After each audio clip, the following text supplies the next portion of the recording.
বন্দে পুরুষোত্তমাম। জয়গুরু। পরম প্রেমময় শ্রী শ্রী ঠাকুর অনুকূলচন্দ্রের আলোচনা প্রসঙ্গে প্রথম খণ্ড গ্রন্থ থেকে পাঠ। 29শে আষাঢ় 1347 শনিবার, ইংরেজি 13/7/1940।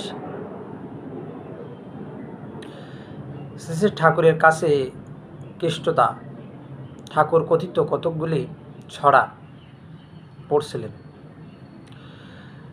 শ্রী শ্রী ঠাকুর একটা ছড়ার ব্যাখ্যা প্রসঙ্গে বললেন, কারো অদ্রোহ প্রতিষ্ঠা হলে সে শত্রুদের মধ্যে সহজেই মিল করতে পারে। সর্বতজ্ঞ বীজ সম্পর্কে আলোচনা প্রসঙ্গে বললেন, সর্বতজ্ঞ বীজের রকমটা অনুসন্ধিসার ফলে যার মধ্যে ফুটে ওঠে, সে যে কোনো অবস্থাকেই তার নিজের ফেভার আয়ত্ত নিয়ে আসতে পারে। শ্রীকৃষ্ণের জীবনে এটা খুব স্পষ্ট দেখতে পাওয়া যায়। তার সব জীবনটা যেন একেবারে ভগবান, আর সব কিছুর এমনতর অনুকূল নিয়ন্ত্রণই অর্গানাইজেশন, সংগঠন। কথা কথায় শ্রী শ্রী ঠাকুর বললেন,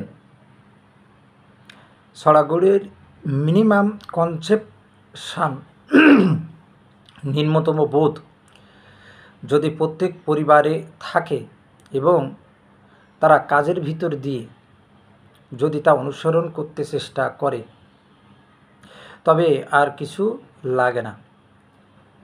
সরোজিনী মা শ্রী শ্রী ঠাকুরকে জিজ্ঞাসা করলেন, আমাদের খোকা সিনেমা দেখতে চাচ্ছে, কি করব? শ্রী শ্রী ঠাকুর, না যেতে দিয়ে কাজ নেই। তার একটু পরেই অরুণ এলো।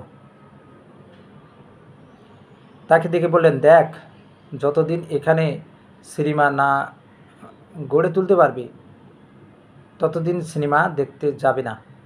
কেষ্টদা কিংবা তোর মা যদি নিয়ে যেতে চায় এবং না গেলে দুঃখিত হয়, তখন ছাড়া। অরুণও খুশি হয়ে রাজি হলো। শ্রী শ্রী ঠাকুর কেষ্টদাকে বললেন, ওকে সদাচারগুলি শেখাবেন, সন্ধ্যাটাও যেন রীতিমতো করে।